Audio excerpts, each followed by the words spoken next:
So hello everyone, world is programming में आपका स्वागत है। आज के इस चैनल में हमारा मेन मोटिव है कि हम अपने प्रोग्रामिंग के ग्रोथ को आगे बढ़ाएं और जितने भी हमारे प्रोग्रामिंग के जितने भी प्रॉब्लम आ रहे हैं वो डे बाय डे हम लोग सॉल्व करते जाए। सो आज मैं जावा ईई परसिस्टेंट जो एपीआई है वो क्या है, वो स्टैंडर्ड उसके अवेलेबल इन जावा में क्या कैसे कैसे है, वो आज मैं एक्सप्लेन करने वाला हूँ। So first question,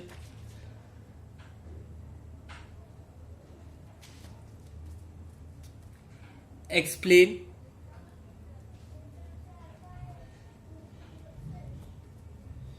the persistent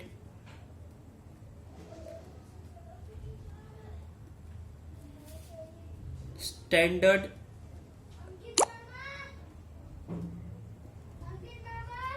available in Java।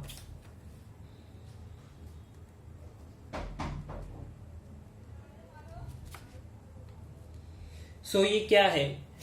Basically जो भी हमारे most of the business application है, हमारे most of the business application में क्या है, मोस्ट बिजनेस एप्लीकेशन है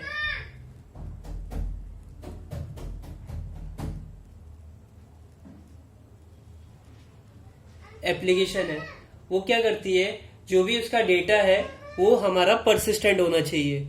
सो इसीलिए जो most of the business application है वो हमारा क्या होना चाहिए, परसिस्टेंट होना चाहिए।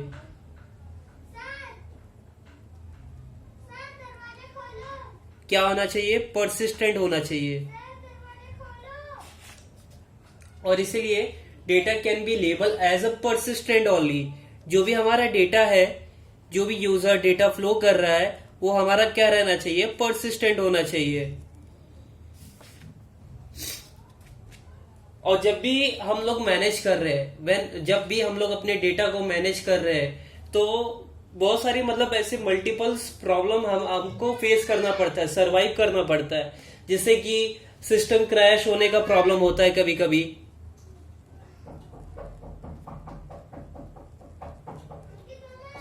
सिस्टम जो होता है वो कभी कभी क्रैश हो जाता है, या नेटवर्क फेलियर होता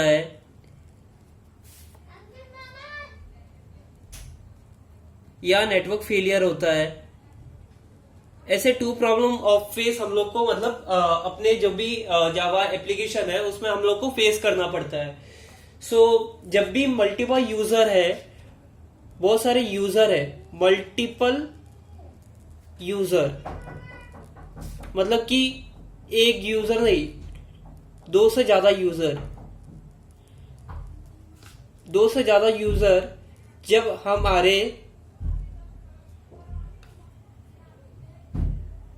हमारे सिस्टम को मल्टीपल रिक्वेस्ट भेजते हैं साइमल्टेनियसली, सो वो क्या हो जाता है, डेफिनेट हम लोग का पॉसिबिलिटी ऑफ जो डेटा है वो करप्ट हो जाता है। और इससे क्या होता है, जो भी मिड रिक्वेस्ट होती है, सिस्टम फेलियर जैसे चीजें ऑक्योर करते हैं। क्या क्या फेस प्रॉब्लम होती है जब भी मल्टीपल यूजर रिक्वेस्ट करता है डेटा साइमल्टेनियसली? सो डेफिनेट पॉसिबिलिटी क्या होता है, डेटा गेटिंग अ करप्टेड। और इफ जो भी उसका मिडल रिक्वेस्ट होता है, जो कि यूजर जो भी सेंडर टू रिसीवर जा रहा है, उसमें क्या होता है कभी कभी फेलियर होने के ज्यादा चांसेस होते हैं। So multiple user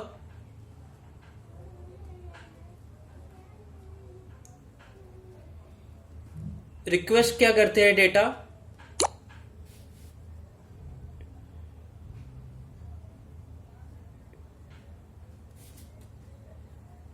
simultaneously.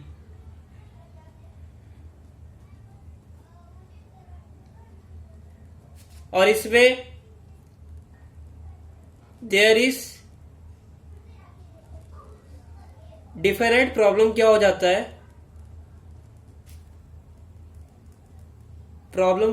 है, data getting a corrupted.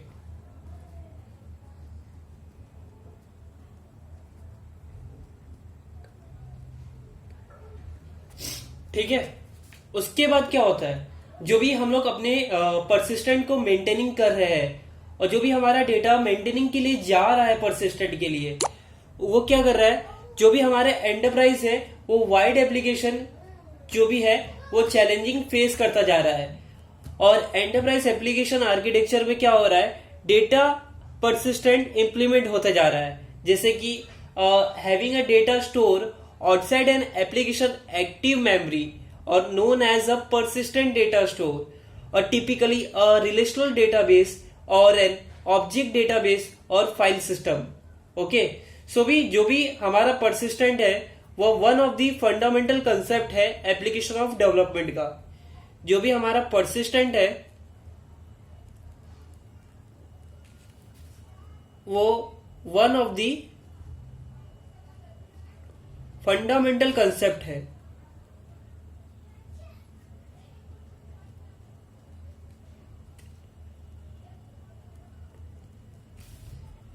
Fundamental क्या है, हमारा कंसेप्ट है ऑफ एप्लीकेशन डेवलपमेंट के लिए।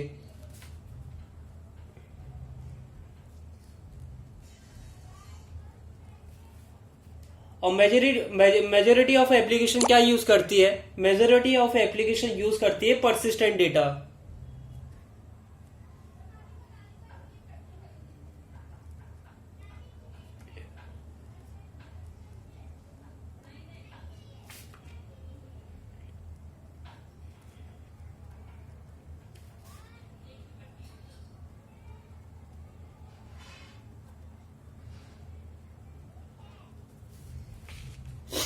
ओके, मेजोरिटी ऑफ परसिस्टेंट क्या यूज करती है, मेजोरिटी ऑफ एप्लीकेशन यूज करती है हमारा परसिस्टेंट डेटा को। Okay, so hence it is important to choose the appropriate persistent data store. So इसीलिए हम लोग को परसिस्टेंट जो भी डेटा हमारा जा रहा है उसके लिए हम लोग को क्या चाहिए, एक डेटाबेस चाहिए जिसपे हमारा कोई भी परसिस्टेंट डेटा को स्टोर किया जाए। सो while choosing the persistent data store the following the fundamental points R be consider while choosing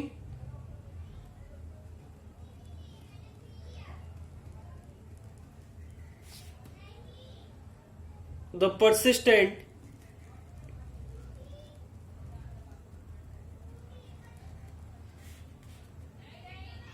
the following fundamental points are to be considered.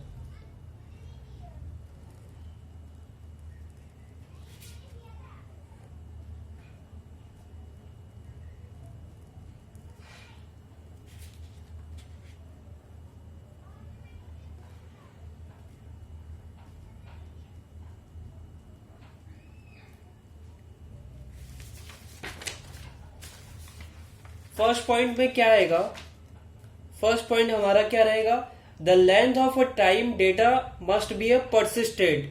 The length of time, और जो भी हमारा data है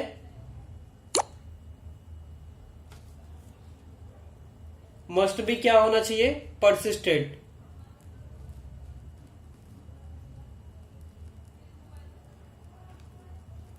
okay, so और जो volume of data है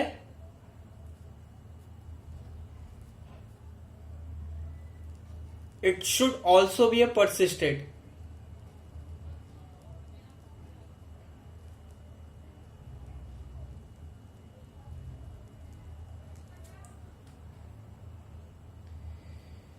सो इसमें JPA version भी आता है, स्टैंडर्ड एपीआई में जेपीए वर्जन हमारा।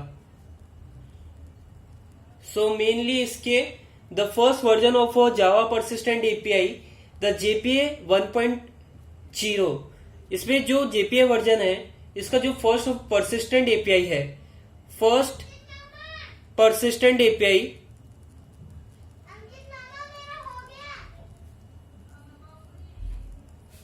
1.0 was released in 2006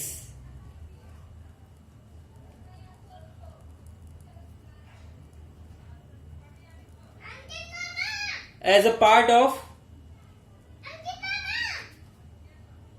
EJB 3.0 specification.